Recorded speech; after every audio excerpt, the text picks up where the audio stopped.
दर्शक जी नमस्कार। नमस्कार सर जी। क्या नाम है जी आपका? मेरा नाम है ज्योति विजय परदेसी। ज्योति जी, आप कहाँ से आए हैं? मैं आई हूँ अर्नस फैक्ट्री वरणगांव, तालुका भुसावल, जिला जलगांव, महाराष्ट्र से। ज्योति जी, संत रामपाल जी महाराज जी की शरण में आने से पहले आप क्या भक्ति साधना करते थे? सर जी, हम पारंपरिक साधनाएं करते थे सभी।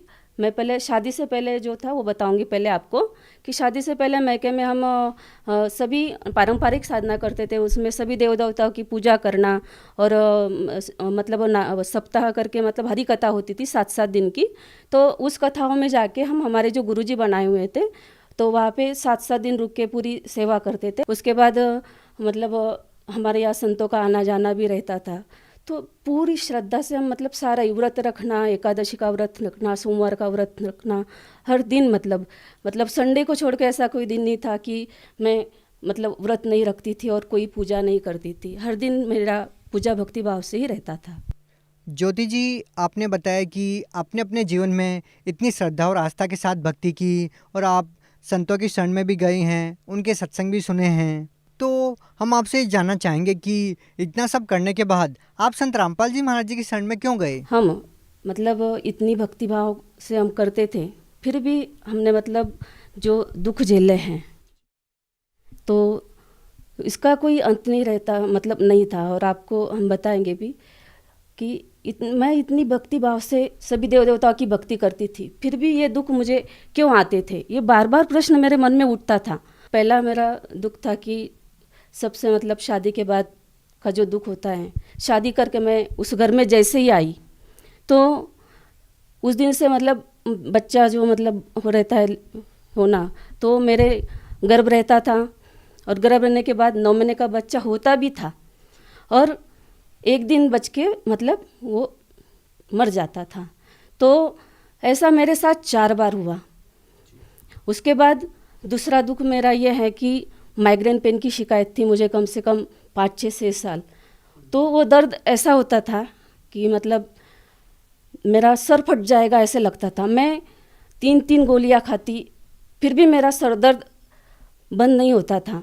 इससे मतलब बहुत भयानक दर्द होता था और किसी से मैं बात भी नहीं कर पाती थी उस सर दर्द के कारण। और ऐसे लगता था कि पड़े रहो, और हर दिन का मेरा था, ऐसे नहीं कि एक दिन सर दर्द हो गया। तो रोज़ मैं कम से कम निमोस्लाइड जो था 3-3 गोली खा के भी मेरा बंद नहीं होता था। तो इस दर्द से भी मैं बहुत परेशान थी। आपने संत रामपाल जी महाराज जी से नाम दीक्षा कब ली? मैंने संत रामपाल जी महाराज जी से नाम दीक्षा 3/6/2012 में ली है। संत रामपाल जी महाराज से नाम दीक्षा लेने के बाद आपको क्या क्या लाभ मिले? उसके बाद मुझे जो लाभ मिले हैं पर संत रामपाल जी महाराज जी के दया से, उसमें सबसे पहला मेरा लाभ मैं आपको बताऊंगी, और वो सिर्फ सत्संग सुनने से ही वो जो लाभ हुआ है वो मैं आपको गिनाऊंगी। तो हमारी सासू माँ जो है, उबला हुआ पानी जैसे उनका पड़ता है और उसके बाद जैसे इंसान जल जाता है, तो वैसे उनकी स्किन मतलब जल गई थी और ऐसे छिलके अंदर से भी निकल रहे थे और बाहर से भी। तो संत रामपाल जी महाराज के जैसे हम मतलब बुक एक मंगाई थी और बुक हमारे घर में थी। तो सबसे पहले हमने उनको हमारे प्रॉपर डॉक्टर को दिखाया था। तो डॉक्टर को दिखाने के बाद फिर हमने उनको जलगांव ले गए, और जलगांव को लेके बाद वहाँ से भी उन्होंने वो लगाया कि आप इनको औरंगाबाद लेकर जाइए। तो मतलब फिर संत रामपाल जी महाराज ने हमें ऐसे बुद्धि दी कि उनको हम घर लेकर आए उनके कपड़े वगैरह देने के लिए। और फिर घर जैसे आए तो संत रामपाल जी महाराज की हमने बुक मंगाई थी। तो हमारे ससुर जी ने क्या किया कि उस पर संत रामपाल जी की एक फ़ोटो होती है आशीर्वाद वाली, तो आशीर्वाद वाली फ़ोटो ससुर जी ने खोली और उनके सर पे रखा उस फोटो को, और बोला कि आप ही इनको बचा कर ला सकते हो और दुनिया में कोई ऐसा नहीं है कि इनको अब बचा के लाए, उनकी स्थिति देख के। और फिर वो औरंगाबाद गए। औरंगाबाद कम से कम 1 महीना वो अस्पताल में रहे, डॉक्टर का उनका इलाज चलता रहा। हमारी चाची जी और मम्मी जी भी उन्हें मिलने जाते थे तो मुझे बोलते थे कि इनके पैर जो हैं उल्टे सूज गए हैं और अब ये नहीं बचेंगे, ऐसा मुझे फ़ोन पर बताते थे। तो हम मतलब बहुत रोना आता था कि हे भगवान, मतलब हम संत रामपाल जी महाराज के सत्संग सुन रहे थे, हमें पूरा विश्वास हो गया था उन पे कि यही भगवान है और यही धरती पर आए और यही इनको बचा सकते हैं। तो पूर्ण विश्वास हो गया था और हम उनके सत्संग और ही ध्यान से सुने और उन्हें वही विनती करें कि हे संत रामपाल जी महाराज, आप भी एक ही हो कि अब हमारे सासू माँ को घर बचा कर ला सकते हो। और 1 महीने के बाद संत रामपाल जी महाराज जी के दया से वो घर पर आई और स्वस्थ होकर आई और हमें बहुत खुशी हुई। और फिर उसके बाद हम पूरा परिवार जाके 15 लोग थे, हम 15 के 15 लोग संत रामपाल जी महाराज जी के शरण में गए और बरवाला धाम में जाके संत रामपाल जी महाराज जी से हमने नाम दीक्षा ली। और उस नाम दीक्षा वाले दिन से लेकर आज हम कितने अनुभव आपको गिनाए सर जी, हम तो बताएंगे, हमारे मुंह का थूक भी सूख जाएगा। तो आप इतना मतलब इतने पल पल अनुभव देते हैं संत रामपाल जी महाराज जी हमको। दूसरा लाभ हम आपसे गिनाएंगे कि जैसे मुझे जो गर्भपात होता था तो कम से कम ऐसा मेरे साथ 4 बार हुआ है। तो 4 बार में हर दिवाली मैंने अस्पताल में मनाई है। और देखो आपसे हमने सर जी हमने ये भी बताया आपको कि मतलब हम इतनी देवी देवताओं की भक्ति करते हुए भी जो दुख मैंने झेला है सर जी आपको हम बता नहीं सकते कि हर दिवाली में मतलब वही मेरा रहता था कि बच्चा रहता था और मैं अस्पताल में जाके वही मेरे बच्चा होता था, एक दिन रुकता था और उसको मतलब मेरे जो पतिदेव है उसको डाल के आते थे। तो मैं उस भगवानों से विनती करती थी, मैं जिनकी भक्ति करती थी तो उनको विनती करती थी कि आप बच्चा नहीं रखते हो तो हमें क्यों जिंदा रखते हो, हमें ही मार डालो। लेकिन उन भगवानों ने मेरी नहीं सुनी। तो ये सबसे मेरा बहुत बड़ा डर था। उससे पहले ही परमात्मा ने दया कर दी थी। नाम दीक्षा तो हमने बाद में ली है, लेकिन मैं जब ये बोला करती थी कि कोई सच्चा भगवान है इस धरती पर तो मुझे इस दुख से बचाए। तो मुझे अभी ये लगता है कि मुझे तभी संत रामपाल जी महाराज जी ने ही मतलब कबीर भगवान हम जिनको मानते हैं संत रामपाल जी महाराज जी को, तो उन्होंने आकर ही मुझे वो 2 संतान दिए हैं। दुनिया भले ही कुछ ही कहते रहे, लेकिन मेरे लिए तब भी जब मैंने नाम नहीं लिया था तब भी संत रामपाल जी महाराज जी ने ही मुझे ये 2 बच्चे हैं, मेरा एक बेटा है और एक बेटी है। तीसरा लाभ मेरा ये है कि मुझे माइग्रेन पेन होता था। तो माइग्रेन पेन में सर जी मैं मतलब इतना परेशान हो जाती थी कि मुझे ऐसा लगता था कि मेरा सर फट जाएगा। और बहुत मैं मतलब पड़ी रहती थी सर दर्द की 3-3 गोली खा के, और घर का काम करना वैसे ही उसी हालत में। तो सर दर्द मतलब ऐसे माइग्रेन का सर दर्द जिसको होता है वही समझ सकता है कि माइग्रेन पेन क्या है। तो संत रामपाल जी महाराज जी से नाम दीक्षा लेने के बाद मेरा माइग्रेन पेन कहाँ गया ये मुझे पता भी नहीं चला। संत रामपाल जी महाराज जी से मेरे पर बहुत ही दया की है। लेकिन क्या इसके पहले आपने किसी डॉक्टर को भी दिखाया? बहुत डॉक्टरों को दिखाया मैंने। कहाँ दिखाया? मैंने जलगांव में दिखाया, मैंने भुसावल में दिखाया। हमारे प्रॉपर जो हॉर्नस फैक्ट्री के डॉक्टर हैं इनकी भी दवाई खाते रहे, लेकिन मुझे किसी दवाई से आराम नहीं पड़ता था। बस डॉक्टर यही बोलते थे कि आप दवाई खाओ, यही आपका इलाज है। और इंजेक्शन नहीं, 3-3 गोली खाने के बाद भी मुझे जब नहीं आराम पड़ता था तो मैं इंजेक्शन लेने से भी मेरा सर दर्द बंद नहीं होता था। मुझे जैसे अभी और भी एक लाभ है मेरा, हम ऐसे जा रहे थे गाड़ी से, तो मतलब रात के समय था और किसी काम से हम जा रहे थे। तो उस समय क्या हुआ कि हम दोनों ही साथ में चल रहे थे देर रात, तो दोनों को ही नींद आ गई, हमको दोनों ही सो गए। और परमात्मा संत रामपाल जी महाराज साक्षात स्वरूप हमारे वहाँ आए और हमारी गाड़ी ऐसे रास्ते से चल रही थी, तो साइड में परमात्मा ने, संत रामपाल जी महाराज ने साक्षात आकर उसको साइड में लेकर ऐसे खड़ी कर दी और हम दोनों सोए थे। फिर पहले परमात्मा जी ने, संत रामपाल जी महाराज जी ने सर जी को मतलब मेरे पति को उठाया और वो जब जगे तो उन्होंने मुझे जगाया। देखो ये क्या हुआ कि मैं जैसे ही मतलब मुझे नींद खुली तो गाड़ी ऐसा साइड में देखी थी और पैर उस पर रखा हुआ, और हम दोनों के दोनों उस समय मतलब हमारी मौत होनी थी दोनों की ही, क्योंकि हम दोनों ही कितनी देर सोए और कैसी गाड़ी चली हमको तो कुछ पता नहीं। लेकिन हमारे परमेश्वर स्वरूप साक्षात संत रामपाल जी महाराज ने आके उस समय हमारी जान बचाई है, ये हम बहुत अच्छे से जानते हैं। नहीं तो उस समय तो हमारा दोनों का ही मतलब अंतिम समय था, लेकिन साक्षात संत रामपाल जी महाराज आकर हमें बचा है उस समय। ज्योति जी, जैसा कि आपने बताया कि संत रामपाल जी महाराज से नाम दीक्षा लेने के बाद आपको इतने सारे लाभ मिले, तो क्या आपको नहीं लगता कि आप किसी और संत से भी नाम उपदेश लेते तो आपको इस तरह के लाभ मिल सकते थे?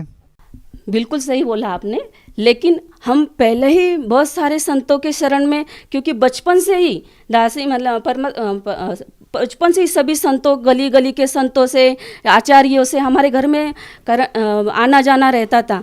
तो हमारे यहाँ आचार्य शंकराचार्य ये सभी आते रहते थे और हम इनकी सेवा करते थे। इससे हमें कोई लाभ हुआ ही नहीं।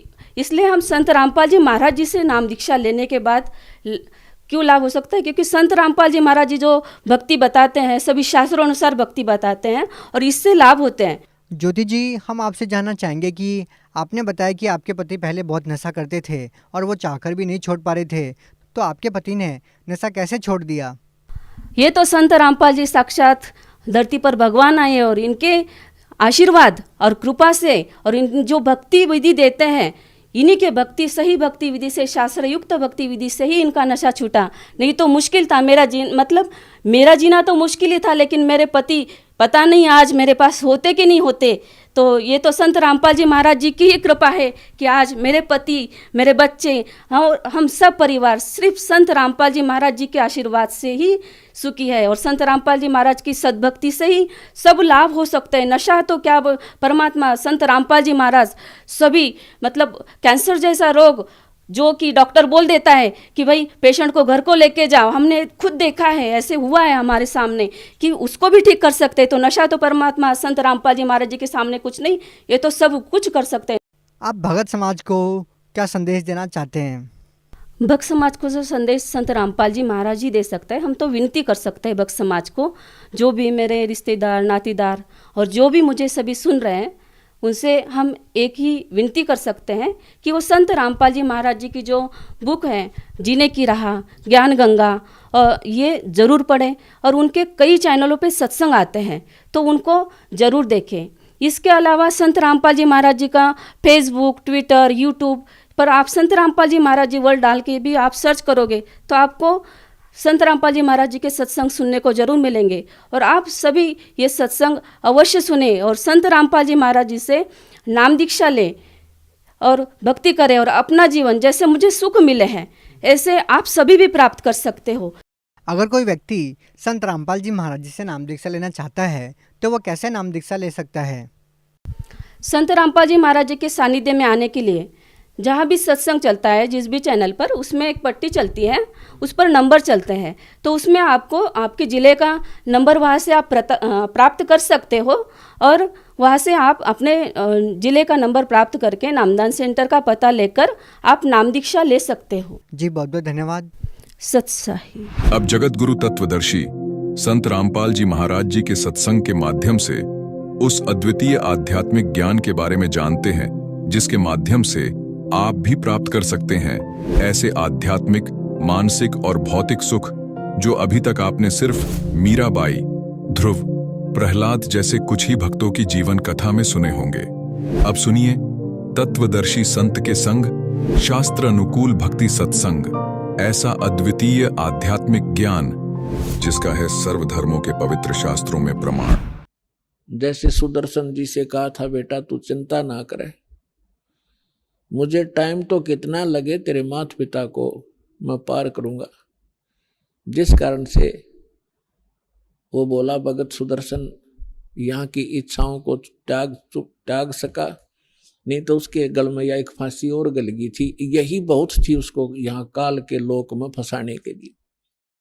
लेकिन पुण्यात्माओं, परमात्मा कहते हैं मेरी शरण में जब आप आ जाओगे, फिर मेरा काम है तुम मेरी मर्यादा में रहना, मुझसे दूर ना होना, फिर मैं आप करूंगा तुम्हारे सारे काम। कैसे तुम्हें पार करना है वो फिर मेरी ड्यूटी है।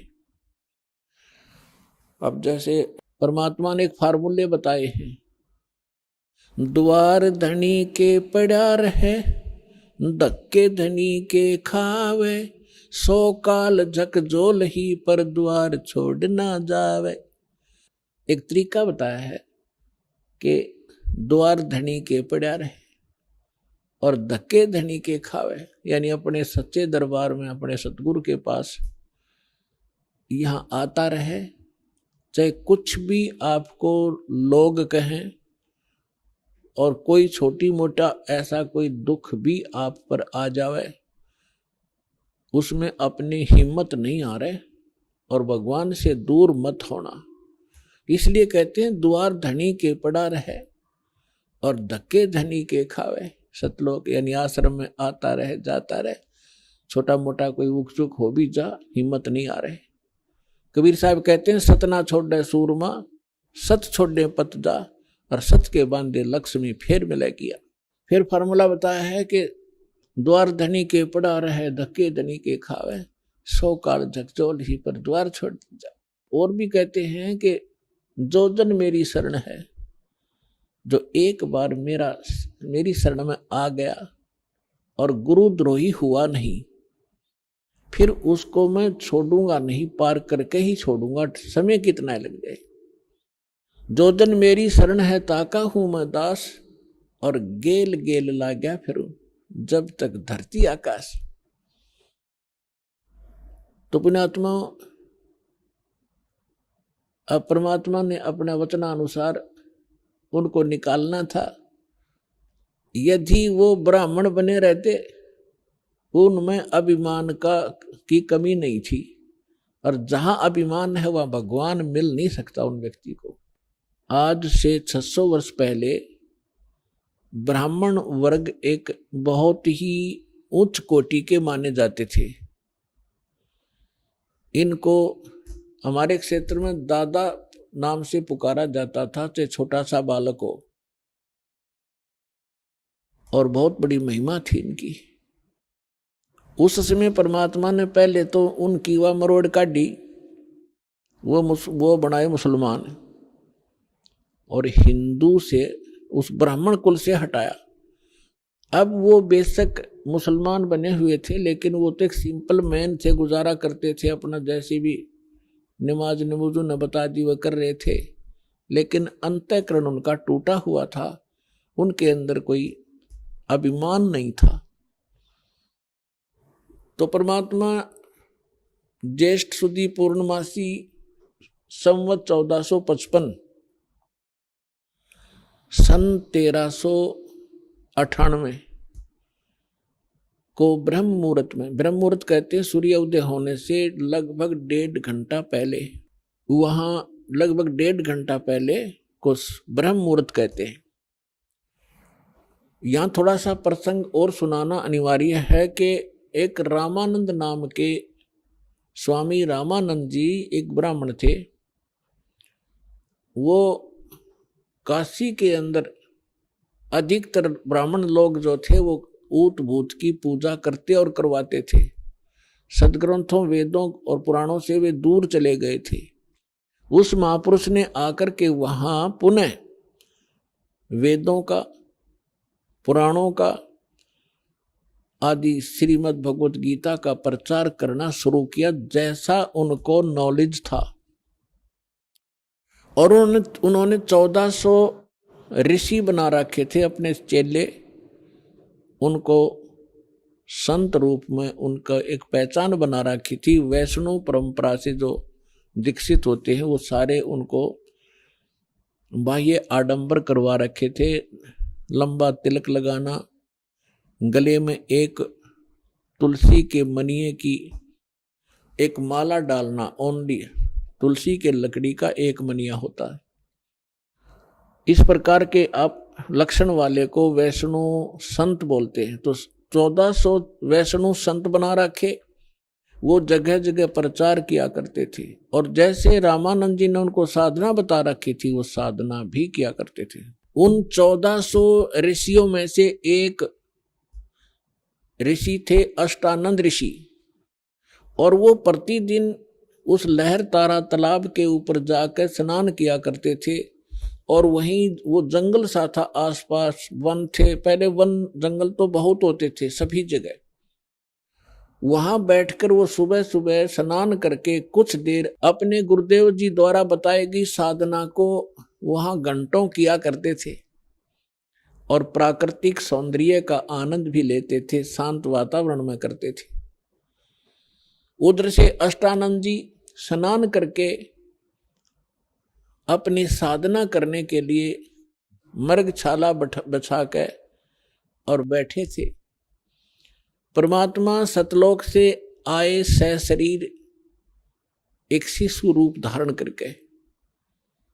अष्टानंद, उनके शरीर का इतना तेज था, अष्टानंद जी ने देखा कि ऊपर से कोई प्रकाश का गोला सा आ रहा है। जो ही ऊपर को नजर उठाई, उसकी आंखें परमात्मा के उस बॉडी के शरीर नूर को सहन नहीं कर सकी, आंखें बंद हो गई। जैसे हम सूर्य की ओर कभी देख लेते हैं गलती से, तो सूर्य के प्रकाश को हमारी चरम दृष्टि सहन नहीं कर पाती, हम आंखें बंद कर लेते हैं। आंखें बंद करने के बाद हम क्या देखते हैं कि सूर्य का आकार प्रकाश रहित एक गोला सा अलग दिखाई देता है, और जिधर भी हम करते हैं वैसे ही उधर ही वो दिखाई ही देता रहता है। इसी प्रकार जब उस अष्टानंद जी की आंखें बंद हुई, उसने क्या देखा, एक शिशु, नवजात शिशु दिखाई दिया। प्रकाश रहित बॉडी, शरीर था उस बॉडी का, और पहले वही बॉडी, क्योंकि उस सहज प्रकाश युक्त तो था ही, जैसे सूर्य प्रकाश युक्त तो उस समय भी था, लेकिन उसके बाद केवल उसका प्रतिबिंब ही दिख रहा था। कुछ देर के बाद उसने आंखें खोली और बंद करी, फिर देखा कि वो प्रकाश उस लहर तारा तालाब के दूसरे कोने में जाकर और सिमट गया, और उसकी आंखों के सामने जो प्रतिबिंब था वो एक बच्चे का सामने घूम रहा था। अब अष्टानंद जी ने सोचा कि ये मेरी कोई भक्ति की उपलब्धि है, या मेरे साथ कोई ये देव ने या किसी प्रेत ने, पितर ने कोई ऐसी घटना कर दी। उसने सोचा कि अपने गुरुदेव जी से, स्वामी रामानंद जी से इसका समाधान चाहूंगा। तुरंत उठकर चल पड़ा, साधना त्याग दी। अब उधर से नीरू और नीमा प्रतिदिन वहां स्नान करने जाया ही करते थे। अपनात्मा परमात्मा उस नीरू नीमा को संतान दे सकते थे, इतनी दे देते कि हाथ जुड़वा देते, बस करवा देते उनकी। लेकिन कहते हैं ना, समाज के विचार और भगत और जगत के विचारों में बहुत अंतर हो जाता है। इसी कारण से जगत और भगत का विरोध रहा है। जगत जो परंपराएं निभा रहा है, वो भक्त उनको निभाकर आगे बढ़ नहीं सकता। भगत के विचार शास्त्र अनुकूल होते हैं, जगत के विचार अपनी परंपराओं पर आधारित ही रहते हैं। अब यहां समाज तो ये कहता है, पहले तो बहुत बुरा हाल था, जिसके कोई पुत्र ना हो, संतान ना हो, तो ऐसी धारणा बन रखी थी हमारे अंदर कि सुबह सुबह उसके दर्शन भी नहीं करने चाहिए, वो मनहूस व्यक्ति है। ये तो है जगत के विचार। और हमारे सूक्ष्म वेद में परमात्मा का दिया ज्ञान वो क्या कहता है कि जिनके संतान नहीं है वो बहुत ही खुशकिस्मत वाले व्यक्ति हैं। अब यहां बात बिगड़ती है कि ये क्या मतलब होया भाई, जिसका संतान नहीं है वो गणे अच्छी किस्मत वाले हैं, और जिनका संतान है वह माड़ी किस्मत वाले हैं। ये 100% सत्य है। लेकिन जो भक्ति नहीं करते वो चाहे संतान वाले हों और चाहे बिना संतान वाले हों, दोनों ही कर्महीन हैं। और जो शास्त्र अनुकूल भक्ति त्याग कर मनमाना आचरण भक्ति भी कर रहे हैं तो भी यूजलेस है, वो भी कर्महीन है। शास्त्र अनुकूल साधना परम संत से प्राप्त करके फिर चाहे संतान वाले हों और चाहे ना संतान वाले हों, दोनों ही खुशकिस्मत है। अपने आत्माओं इस अध्यात्म ज्ञान को अच्छी तरह समझना। अब संतान वाले बिना संतान वाले क्यों खुशकिस्मत हैं? पुणात्माओं, हमारा उद्देश्य, परमात्मा का उद्देश्य आपको इस गंदी दलदल से निकालना है। और आपने जो ज्ञान सुना है, जो परंपरा और जो विचार सुने हैं, वो इस दलदल में फंसे रहने के ही सुने हैं, और उन्हीं को आप फाइनल और सत्य मान बैठे हो। एक बार सुखदेव ऋषि जी 12 वर्ष तक अपनी मां के गर्भ में रहे। वो बाहर नहीं आए क्योंकि गर्भ के अंदर बच्चे को अपने पूर्व जन्म के संकट और आने वाले इस जन्म में जो लिखे हुए हैं वो सारे याद रहते हैं कि के दुखाओंगे तेरे ऊपर बाहर जाते ही। जिस कारण से उसने गर्भ से बाहर नहीं आया, वो 12 वर्ष के बाद ब्रह्मा विष्णु महेश तीनों ने आकर उससे कहा, सुखदेव तू बाहर आ जा, ये परंपरा खराब मत कर। तब उसने कहा था कि आप के अंदर से निकल रहे ये तीनों गुण या त्रिगुणमयी माया बाहर आते ही अचेत कर देती है, शुद्ध बुद्ध भला देती है, आप अपनी माया को रोको। अब इन्होंने कहा कि देखो इस माया को रोकना हमारे बस की बात नहीं है, ये तो हमारे अंदर गुण भर दिए भगवान ने, लेकिन हम कुछ क्षण के लिए सांस घोट सकते हैं, नहीं तो हमारा शरीर फट जाएगा। ये इतनी देर तक, बस इतनी देर, फ्रिक्शन ऑफ सेकंड हम इसको रोक सकते हैं। तब सुखदेव जी ने कहा आप इतनी देर रोक दो। कहते तीनों देवा थम भी माया, उदर गर्भ से बाहर आया। अब क्या बताते हैं, सुख दे सुख में उपजे, राई सिंह समोय, नौ नाथ और सिद्ध 84 संग उपजे थे दोय। अब हम और प्रकरण ना बढ़ा करके आपको जो उद्देश्य है उसको सुनाते हैं। पुण्यात्माओं, सत्संग जानते सुना करो। आप कोई 2000 किलोमीटर से आ रहा है, कोई 1500 किलोमीटर से, कोई 800 किलोमीटर से, कोई 500 से, कोई 400 से, और यहाँ आकर भी आपकी अटपट खटपट नहीं मिटती, फिर आने का फायदा क्या हुआ? अरे 2-2.5 घंटे हम फिल्म देखा करते पहला, जब इस मार्ग पर ना लगे थे। एतवार के अंदर क्या स्कीम बनाया करते कि VCR लाओगे किराए पे, 100 रुपये लगेंगे और 3 फिल्म लाओगे 3-3 घंटे की हैं, और शाम में चला देते 7 बजे। सारी रात आंख पानी बैठे रहते, ना नींद आती, ना उठ कर जानने जी करता, 9 घंटे। और वो जब बैठे रहते, अरे भगवान का अमृत बरसे, 5 मिनट में इधर उधर भागना शुरू कर दे, वो काहे के भगत हैं। ठीक है किसी कोई, क्योंकि यहाँ रोगी ज्यादा आते हैं, दुखी बहुत। आज कोई सुखी नहीं है संसार में, वैसे तो पहले भी नहीं था, पर ईब तो कर टूट रहा सबके ऊपर। तो यहाँ प्रधानमंत्री बना बैठा और कोई न कोई बीमारी लिए फिर रहा, वो भी तो किसी ना किसी रोग से वो ग्रस्त है, और भयंकर रोग है उसके। ठीक है, उसका ट्रीटमेंट करने वाले साथ साथ रहते, इसलिए वो थोड़ा घिसट रहा है। तो कहने का भाव ये है, वो बात अलग है, कोई बीमार है वो जाओ, बाथरूम भी जाना पड़ सकता है उसको, और कोई जड़ी बूटी लेने भी जाना पड़ सकता है, लेकिन ज्यादातर ध्यान दो सत्संग सुनने में। अब हमने आप यहाँ पर परमात्मा प्राप्ति के लिए ही इस उद्देश्य को लेकर आए। आज जो प्रसंग चल रहा है कि सुखदेव जो था वो बाहर आया, बाहर उसको आने से उस माया का प्रभाव नहीं बना, और उसको अपने भविष्य की याद बनी रही और पिछला इतिहास याद रहा। जब वो 12 वर्ष की उम्र का माँ के गर्भ से निकला, माँ के गर्भ से निकला जब तो छोटा था, बाहर निकलते ही वो एकदम 12 वर्ष की आयु जितना शरीर उसका एकदम उभर गया। तो क्या, अब सुखदेव ऋषि के पिता थे वेद व्यास जी। वेद व्यास जी ने देखा कि बेटा हो गया, और उसको पता चलते ही वो दौड़ा दौड़ा आया। तब तक सुखदेव उठकर चल पड़ा। व्यास जी ने कहा कि हे बेटा, हे पुत्र, बैठ जा, रुक जा। तब उसने कहा, देखा नहीं अपने पिता की ओर, चलते चलते कह रहा है कि एक लेवा एक देवा दूतम, ऋषि जी कोई किसी का पिता नहीं पुतम, ऋण संबंध जुड़ा एक ठाठा, अंत में सब 12 बाटा।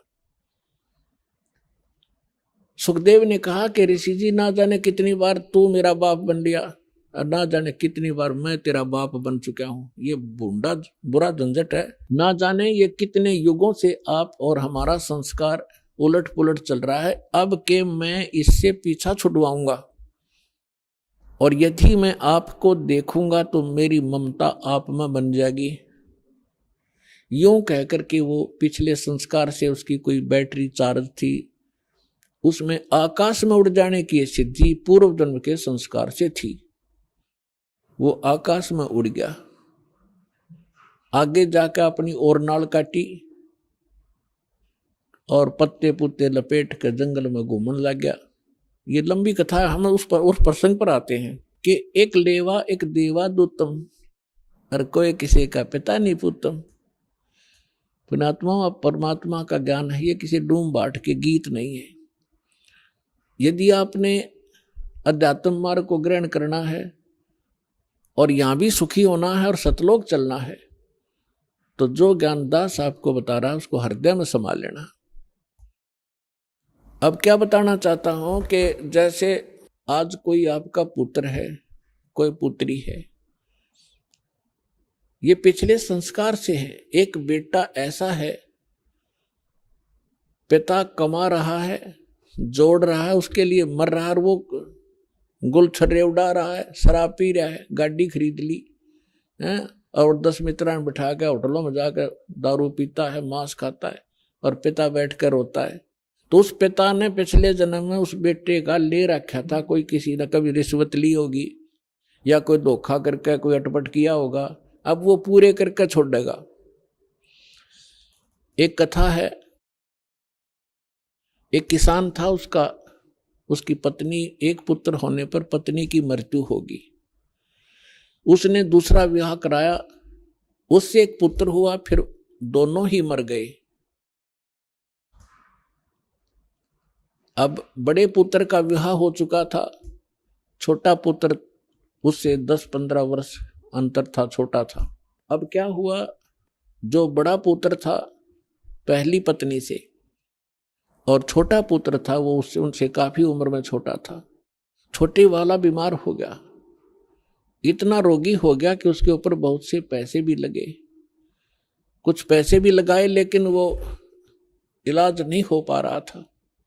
किसी ने बताया कि वहां ले जाओ, एक बहुत बड़ा वैद्य है, लेकिन पैसे लेगा 5,000 रुपये। उसमें 5,000 रुपये आज के 50 लाख के बराबर। तो उन्होंने सोचा, दोनों पति पत्नी ने विचार किया कि क्यों ना इसको किसी प्रकार से इसकी मृत्यु करा दें, विष दे दें, तो उसके पति और सारी संपत्ति अपने पास रह जाएगी, इस वाली भी। उन्होंने ये विचार करके स्वयं तो हत्या करने की सोची नहीं, एक डॉक्टर से बात कर ली, वैद्य से, कि भाई आप ऐसे करो, इसको विष दे दो। उसने कहा मैं 500 रुपये लूंगा और किसी का शक भी ना होगा, 2-4 दिन दवाई देता रहूंगा और फिर मैं इसका काम तमाम कर दूंगा। अब उसने 500 रुपये लिए उस समय, कहाँ 5,000 थे। उसने सोचा 500 में पीछा छूटा ही तक, तो उसने 500 रुपये लेकर उसको विष दे दिया, वो लड़का मर गया। तो ग्रामीणों ने, रिश्तेदारों को पता था कि भाई बहुत दिनों से बीमार चल रहा था, मृत्यु होगी, बात समाप्त हुई। और वो दोनों पति पत्नी, खुशी का ठिकाना नहीं, बड़े भाई का और उसका भाभी का। 1 वर्ष के बाद उनका एक पुत्र प्राप्ति हुई और गुणा खुश हो गए कि सारी संपत्ति के वारिस बन गए। अब उस इकलौता पुत्र उसको खूब अच्छा घी दूध खिलावे, लाड से पाले पोसे। घने दिनों में वो गाभरू हो गया, जवान हो गया। युवा होते ही उसका विवाह कर दिया। विवाह होने के उपरांत कुछ समय के बाद वो लड़का रोगी हो गया। अब पहले तो भाई था, उस पर पैसे लगाना अनिवार्य नहीं समझा। अब पुत्र बीमार हो गया, उसको ना जाने कहां कहां ले गए, जिसने जो मांगा वही दिया। यहां तक कि आधी जमीन को भी सेल करना पड़ गया, वह भी बेच दी। लेकिन लड़के का जो स्वास्थ्य गिरता ही चला गया और अस्थि पंजर की तरह चारपाई पर पड़ा पड़ा अंतिम सांस गिने। उसका पिताजी साथ बैठा था। उस लड़के ने कहा कि भाई साहब, अपने पिता से बोला, भाई साहब मेरे कफन और लकड़ी की तैयारी कर। अब उस व्यक्ति ने सोचा बच्चा ज्यादा रोगी हो गया और एक बैक की बात कर रहा है। उसने कहा बेटा मैं तेरा बाप हूं, मैं तेरा पिता हूं? वो बोला, लड़का बोला, तू मेरा पिता नहीं, तू मेरा भाई है। और सुन, मैं तेरा वो भाई हूं जिसको तूने विष देकर मारा था। और भले पुरुष, मेरा हिसाब बराबर हो लिया, आधी जमीन तूने बेच दी मेरे इलाज पे। अब मेरा तेरा लकड़ी और कफन का हिसाब बैलेंस है, वो तैयारी कर ले बस चुपचाप।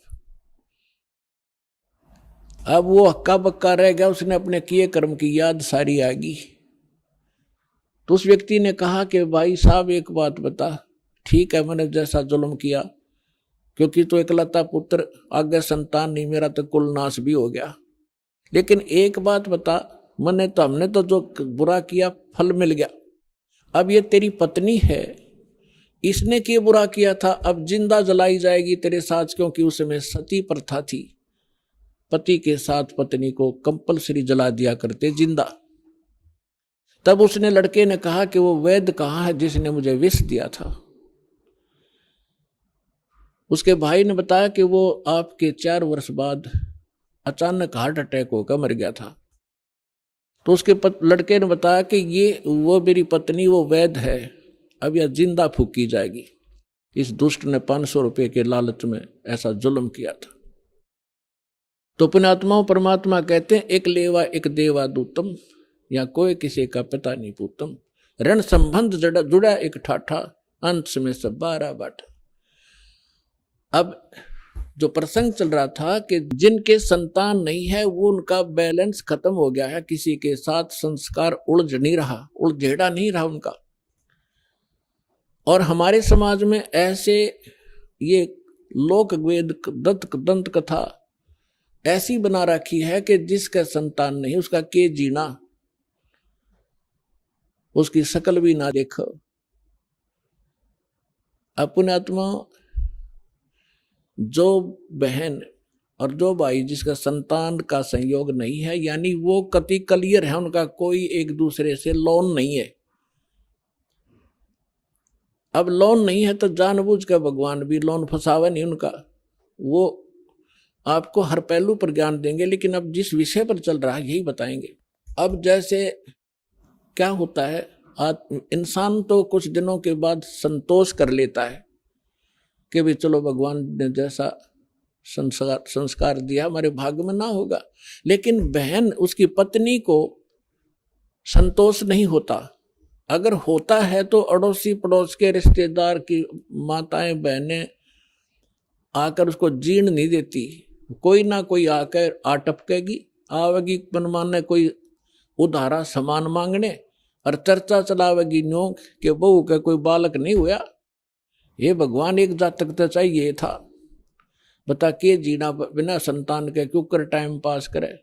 तो वो ना चाहते हुए बेचारी दुखी हो जाती है उनके आपस की वार्ता सुन के, तो उसको प्रबल प्रेरणा हो जाती है चाहे हुक एंड क्रुक किसी प्रकार भी बालक हो।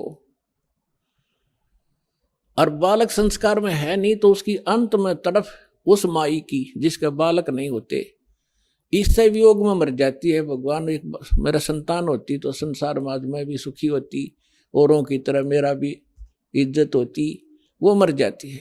इस काल ने ऐसा जुल्म कर रखा है हमारे साथ। अब कहते हैं जिस भी इच्छा को लेकर मरता है ये काल फिर उसकी बिरान माटी करता है।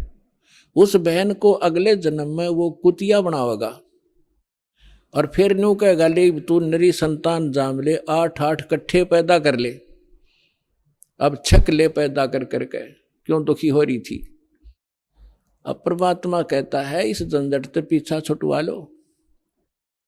अगर आप समाज को देखकर चलोगे भक्ति मार्ग पर नहीं चल सकते। हमने परमात्मा पाना है, सतलोक जाना है, तो जैसे भगवान रखे ऐसे ही रहना।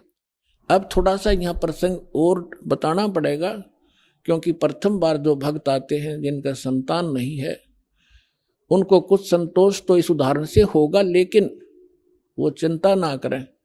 यदि आपने यो उलझेड़ा करवाना है तो वो भी कर देंगे भगवान, क्योंकि आप शरण में रहना, उनको मालूम है कि शरण में रहेंगे तो वो उस संस्कार को जो मालिक जोड़ेगा वो फिर अपने ही हिसाब से उनको पार भी कर देगा। जैसे आप अभी दास ने कहा था कि परमात्मा की शरण में जब आ जाते हैं भगवान फिर कहता है कि तुम मेरे अनुसार चलते रहना, फिर मैंने देखना तुमको कैसे पार करना है। जैसे सुदर्शन जी की इच्छा बन गई कि मेरे माता पिता पार हो जब बात बने।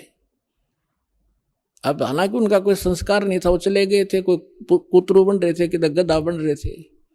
परमात्मा ने वो भी स्वीकार किया, बेटा तुझे पार करने के लिए मैं यह भी तेरी समस्या हल करूंगा। तो इसीलिए जिनका संतान नहीं है, पर जब घड़ी पहले तो कोशिश करेगा भगवान कि ना फंसे इस अड़ंगे में और नहीं मानेंगे, तो फिर वह भी समस्या आपकी संतान वाली भी यहाँ खूब हल होगी। थोड़ा सा उदाहरण दे दूं। एक बहन, वैसे तो बहुत सी ऐसे उदाहरण है यहाँ पे जिनके 10-10, 15-15, 20-20 वर्ष तक विवाह हुए को हो गए थे, संतान नहीं थी। अब यहाँ सत्संग सुनकर जाते हैं तो उनका मन शांत हो जाता है कि ना हमने संतान चाहिए नहीं। और वहाँ जाओ संसार में वह जानते इंजेक्शन ला दें, अब वो फिर बेचैन हो जा बहन, तो फिर आते डिमांड वो ही करे।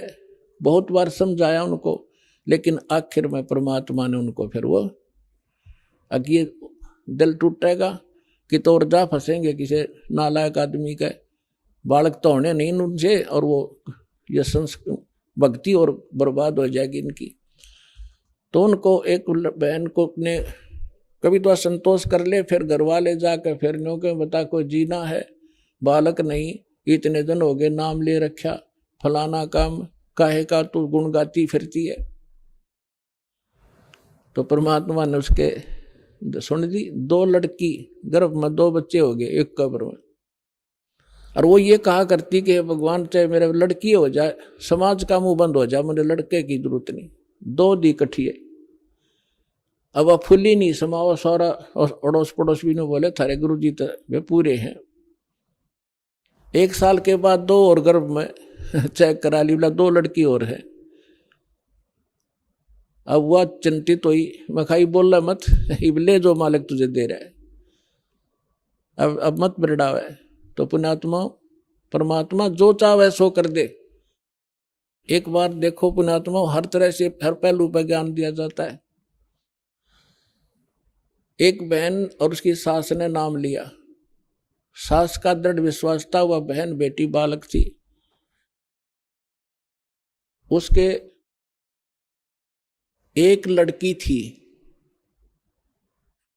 उसके बाद गर्भ नहीं रहा था, खराब हो जाता, और भी काफी तरह जगह पर वो घूमे फिरे। फिर उनको पता चला तो यहाँ दीक्षा ली। जींद जब सत्संग किया करता था दास, तो परमात्मा ने दया की, उनका गर्भ रहा लड़की के, और जो जिस समय में पहले गिरता था उससे आगे बढ़ गया, 2 महीने और निकल गए। तो उनकी खुशी का ठिकाना नहीं रहा। उन्होंने क्या किया, जब हमारी थोड़ी सी संगत थी, ज्यादा नहीं थी, थोड़ी संगत थी, तो किसी दूसरे उनके पड़ोस में एक और भक्त था, उसने प्रार्थना की कि आज गुरुजी हमारे यहाँ भोजन करने की दया करो। हमने कहा ठीक है बेटा बना लो। हम 5-7 भगत मेरे साथ उनके खाना खाने गए शाम को। उधर से वो भी आगे पड़ोसी थे उनकी मदद कराने के लिए, भोजन बनवाने के लिए। हमें नहीं पता वहाँ क्या घटना घटी। हम खाना खाकर आ गए। वापस आने के बाद सुबह रात को फोन आया उसकी सास का कि गुरुजी से कहियो मेरी पुत्र वधू का गर्भपात हो गया और बहुत बुरी तरह रो रही है। और वहीं हो गया जब आपकी सेवा कर रहे थे, उन्हीं के दूसरे के घर में सारे बाथरूम में ब्लड हो गया। वो तो रो रो कर सारी रात उसने तो आंखें सुजा ली। मैंने उसको फोन बताया, माँ बेटी यहाँ आ, तेरी सास ने उसको कहा यहाँ भेजो। उसकी सास आ गई, उसको समझाया बेटा भगवान जो करे वो गलत नहीं करता। वो बोली जी मन ने तो विश्वास है पर वह बालक ना मानती। ठीक है मैं कोई बात नहीं, जो हो गया सो हो गया, क्या बात, परमात्मा जो करता सही करता है। अब अगला दिन फिर ऐसे ही उसका रोते रोते गुजर गया। उसकी सास ने फिर प्रार्थना कीजिए, आज कल हमारे भोजन करने आओ। हम बोले भाई चलो चलते हैं, चले गए। वह लड़की बुरी तरह रोए। मैं बोला बेटा परमात्मा जो करता सही करता है, विश्वास कर, ये कोई बड़ी बात है और दे देगा। अभी आपने सुने जगत गुरु तत्वदर्शी संत रामपाल जी महाराज के मंगलमय सत्संग प्रवचन। आइए अब सुनते हैं उन भक्तों के अनुभव जिन्होंने संत रामपाल जी महाराज के प्रमाणित ज्ञान से प्रभावित होकर नाम दीक्षा लेकर अनेकों लाभ प्राप्त किए। दर्शकों, मनमुखी साधनाओं का परिणाम और लाइलाज बीमारियों का अंजाम अत्यंत दुखदाई होता है। ऐसे ही दुखदाई जीवन का सामना किया है नजफगढ़ दिल्ली की रहने वाली रेखा जी ने। इन्होंने देवी देवताओं, काली माता और शंकर जी की खूब पूजा साधना की। इनके भाई का भी भक्ति में रुझान था और कांवड़ लाया करता था, पर ये सभी साधनाएं शास्त्र विरुद्ध होने के कारण रेखा जी को इसका दुखद परिणाम भोगना पड़ा। भाई लापता हो गया, ससुर जी बीमार हुए और रेखा जी स्वयं प्रेत बाधा और जानलेवा बीमारी कैंसर से पीड़ित हो गईं। ये सभी कष्टों को अपने जीवन में देख रेखा जी रोया करती थी और पूर्ण परमात्मा से ही समाधान की अर्ज करती थी। वो कहते हैं ना कि परमात्मा को अपने बच्चे माता से भी प्रिय होते हैं, भले ही वो मार्ग से क्यों न भटक गए हों। परमात्मा किसी न किसी में प्रेरणा कर भटके श्रद्धालुओं को सही मार्ग दिखाते हैं। रेखा जी के साथ भी कुछ यूं ही हुआ। इनकी बहन ने इन्हें पूर्ण परमेश्वर स्वरूप संत रामपाल जी महाराज जी के बारे में बताया और आपको यह जानकर आश्चर्य होगा कि उनकी शरण ग्रहण करने के बाद आज रेखा जी सुखमय जीवन यापन कर रही हैं। संत जी के शुभ आशीर्वाद से इनका जानलेवा रोग कैंसर पूर्णतः ठीक हो गया। साथ ही संत जी द्वारा बताई शास्त्र अनुकूल भक्ति साधना करने से इनके साथ अद्भुत चमत्कार हुए हैं, जिसका पूरा विवरण अब आप खुद सुनिए रेखा जी की मुंह जुबानी।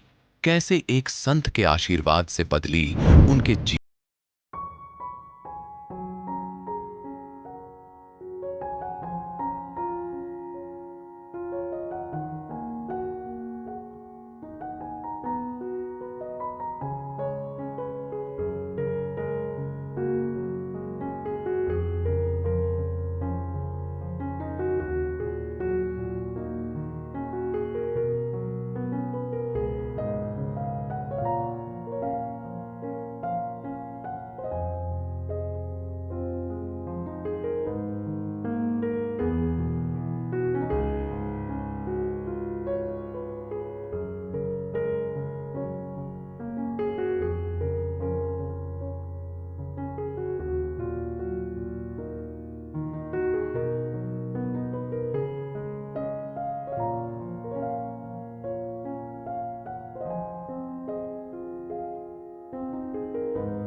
सुखी नहीं थे। फिर मेरी शादी हो गई। मेरे ससुर जी भोले शंकर के कट्टर पुजारी मिले। वो कावड़ लाते लाते भक्ति करते करते भी दुखी थे जी। वो कभी उनका दिल में दर्द होता, कभी सांस फूल जाता, कभी नमूनिया हो जाता, कभी कुछ हो जाता। गरीबी थी, गरीबी देखी थी और कुछ नहीं देखा।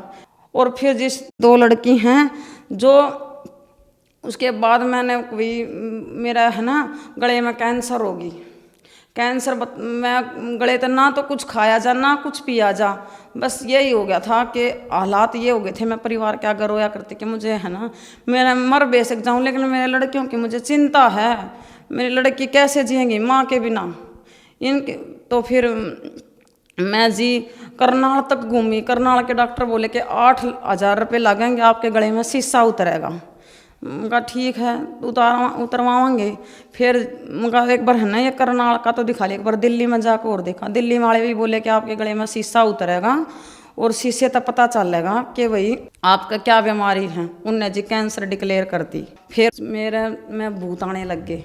वो भूत कभी तो ये बोलता कि मैं तुम्हारा पितर हूँ। वो प्रेत मेरे माता भूत प्रेत जब बोलता कि ओका भरो, मैं ओका पीऊँगा, ओका पीता प्रेत, और फिर बीड़ी पीता, और फिर उन्होंने कहता मेरे तो चूरमा बनाओ। लेकिन मेरे और मेरे भगत जी जो मेरे आदमी हैं उनको कोई भी लाभ नहीं हुआ। फिर बीमारी ने इतना घेर लिया कि बस पानी भी अटकने लग गया। बहन जी, आपने बताया कि आपके भाई लापता हो गए, आपको भूत प्रेत की समस्या हो गई और आपका पूरा परिवार दुखी था, आपको कैंसर जैसी भयानक बीमारी भी हो गई। तो इन सब परेशानियों के बीच आप संत रामपाल जी महाराज की शरण में कैसे आए? संत रामपाल जी महाराज की शरण में जो मेरे से बड़ी मेरी बहन, जो मेरे जेठ जी के साथ उनकी शादी हुई है, वो मेरे से 1 साल पहले संत रामपाल जी महाराज की शरण में जा चुकी थी। उसने मुझसे कहा कि डॉक्टरों को तो खूब घूम ली, एक बार संत रामपाल जी महाराज की ज्ञान गंगा जीने की राह पढ़ के एक बार मेरे साथ चल के देख, वहाँ तुम्हें अच्छा लगे तो तू देख लेना, नहीं तो मत देखना, तू एक बार चल के तो देख मेरे साथ। फिर मैं जी बरवाड़ा आश्रम में गई। संत रामपाल जी महाराज से मैंने नामदान तो नहीं लिया, लेकिन मैं वहाँ का आश्रम देख के आई। फिर तो खाने के भी ऐसे हो गए कि बस दिन रात रोना ही रोना कि अब तो आज मरी आज मरी आज मरी। परिवार वाले भी रोते, सब रोना, घर में बस रोना यही हो रहा था कि आज वहाँ ले चलो, आज वहाँ ले चलो, आज वहाँ ले चलो, उस डॉक्टर के ले चलो शायद वहाँ बच जाए, उस डॉक्टर के ले चलो आज वहाँ बच जाए। कभी आवाज़ चली जाती तो कभी सांस घुट जाता। खाने के मात्र दलिया चमचों से गिरने लग गए थे मेरे मुंह में, वो भी उल्टा गिरने लगा था। तो मैं सोच लिया था कि मेरा भाई बोला करनाल चल, करनाल जो डॉक्टर है वो स्पेशल इसका गला और नाक कान का ही वहाँ दिखा। उसने भी बोल दिया कि गले में कैंसर है। तो मैं डॉक्टर के घर से आई तो मेरी बहन जो मेरे साथ मेरे गांव में शादी हुई वो मेरी बहन बोली, रेनू नाम है उसका, वो संत रामपाल जी महाराज से मेरे से 1 साल पहले जुड़ी थी। वो बोली एक बार मेरे गुरुजी के साथ चल तो तू नामदान ले। तो मैंने वहाँ जा उसकी बात मानी और मैं उसके साथ सत्संग, अगले ही एतवार का सत्संग था, मैं सत्संग में गई, मैंने नामदान लिया और मात्र गुरु संत रामपाल जी महाराज आशीर्वाद की लाइन में लग गई। उन्होंने मेरे चेहरे की तरफ देख कर आशा संत रामपाल जी महाराज और मेरे सिर पे हाथ रखा। मैंने बोला गुरुजी मेरे गले में कैंसर बताई है। तो गुरुजी बोले जा बेटा भक्ति कर ठीक हो जाएगी। तो फिर मैंने मार्च 2013 को 29 मार्च को गुरुजी से नामदान ले लिया। आपने संत रामपाल जी महाराज से 2013 में नाम दीक्षा ली। आपकी बहन ने आपको बताया था कि आपके गले का कैंसर संत रामपाल जी महाराज की शरण में जाने के बाद ठीक हो जाएगा। तो क्या आपके गले का कैंसर संत रामपाल जी महाराज से नाम दीक्षा लेने के बाद ठीक हुआ? और क्या कोई और भी लाभ आपको संत रामपाल जी महाराज से नाम दीक्षा लेने के बाद हुआ? संत रामपाल महाराज के आशीर्वाद मात्र से मेरे गले में जो कैंसर की गांठें थी वो बिल्कुल ठीक हो गई और मेरे दिल में छेद था वो भी संत रामपाल जी महाराज के आशीर्वाद मात्र से ही बिल्कुल ठीक हूँ मैं। और मैं जो यहाँ घूमा करती पंडितों से पूछती थी कि मेरा लड़का, तो वही बोलते थे कि तेरे क्रम में लड़का नहीं है। और संत रामपाल जी महाराज से मैंने कहा कि गुरुजी मेरे 2 लड़की हैं। संत रामपाल जी महाराज ने कहा कि बेटा भी हो जाएगा, तू भक्ति कर नियम में रह गए। तो मैंने भक्ति करी तो मेरे आज परमात्मा ने सतगुरु रामपाल जी महाराज ने मेरा बेटा भी दिया, जबकि मेरे 2-3 गर्भपात भी हो चुके थे। आज मेरा बेटा है तो सिर्फ संत रामपाल जी महाराज के ही कारण हैं। और पितर ये बोल रहे थे कि तुम्हें बेटा नहीं होगा, तो मालिक ने बोला था कि मावस के वाले दिन पितरों का जिस दिन होगा ना उसी दिन तुम्हें बेटा होगा। और मेरे संत रामपाल जी महाराज ने जिस दिन की मावस थी ना सुबह 8 बजे ही मेरा बेटा हुआ, ये भूलने लायक नहीं है। और मेरे को संत रामपाल जी महाराज ने जीवन दान बेटा दिया और मैं एक झोपड़ी मात्र में रहती थी। आज मेरे संत रामपाल जी महाराज ने बढ़िया मकान, बहुत ही बढ़िया मकान बनवाया। जैसे हमारे जो हैं हमारी साथ संगत हमारे वहाँ भंडारा करने सत्संग करने आई थी तो मेरे मन में ये आ गया था कि मेरा घर तो इतना गंदा है और भगत जी क्या सोचेंगे ऐसा करे। तो इतना सोचने मात्र से ही मैंने तो अपने संत रामपाल जी महाराज से अरदास भी नहीं लगाई कि मेरा घर गंदा है। महीने भीतर ही ऐसा वो कर दिया कि मेरे घर में टैल पत्थर सब कुछ, आज मेरा घर आलीशान है। मैं संत रामपाल जी महाराज का दिया आज सब कुछ मेरे पास है, नहीं तो हम तो बिल्कुल ये किसी लायक नहीं थे। और फिर किसी कारण से मेरे आदमी की दुकान छूट गई थी, तो बिल्कुल रोड पे आ गए थे हम। मैंने संत रामपाल जी महाराज से अरदास लगाई, गुरुजी हम तो बिल्कुल रोड पे आ गए, एकदम से दुकान अब कहाँ करें। तो संत रामपाल जी महाराज ने बोला कि रोड पे सामान रख लो, भूखा नहीं मरने दूंगा। और आज यही है, मेरे जो पति हैं उनकी दुकान आज इतनी बढ़िया चल रही है कि हमारे घर में किसी चीज़ की भी कमी नहीं है।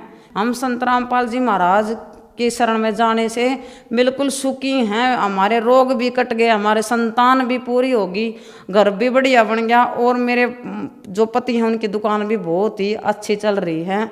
मालिक की दया से आज हमारे पास सब कुछ है। जो हार्ट प्रॉब्लम थी, मेरे दिल में छेद था, उसकी रिपोर्ट तो मैं साथ भी लाई हूँ, आपको दिखा सकती हूँ। मेरे दिल में जो छेद था उसकी ये पंथ की रिपोर्ट है, नई दिल्ली की, और यहाँ पे मेरे ये दिल में छेद था। बहन जी, संत रामपाल जी महाराज से नाम दीक्षा लेने के बाद आपके घर में सुखों का भंडार आ गया, आपकी बीमारियां दूर हो गईं, कैंसर जैसी भयानक बीमारी से आपको छुटकारा मिल गया। तो जो श्रद्धालु आज आपको सुन रहे हैं, आप उन्हें क्या संदेश देना चाहेंगी? मैं संदेश देने के लायक तो नहीं, संदेश तो हमारे संत रामपाल जी महाराज ही देते हैं, लेकिन हम उनके सुखों का बखान जरूर कर सकते हैं। हमें इतना सुख मिला है तो आप संत रामपाल जी महाराज की शरण में जुड़ो। ये शास्त्रों के अनुसार भक्ति बताते हैं, ये पाखंडों से बचाते हैं। इनकी शरण में जुड़ने से हम ये मोक्ष भी होगा और हमें सुख भी मिलेंगे। संत रामपाल जी महाराज से नाम दीक्षा कैसे ले सकते हैं? संत रामपाल जी महाराज से कई चैनलों पे आज के टाइम सत्संग चल रहे हैं और जिला वाइज सत्संग होते हैं। संत रामपाल जी महाराज के सत्संग सतल हैं, चैनलों पर सत्संग आता है, उसके नीचे जो पीली पट्टी चलती है उन पे जो फ़ोन नंबर है उन पे संपर्क करके हम जिला वाइज जो कोऑर्डिनेटर हैं उनसे संपर्क करके अपना नाम दान ले सकते हैं। धन्यवाद जी। धन्यवाद जी। सत साहेब।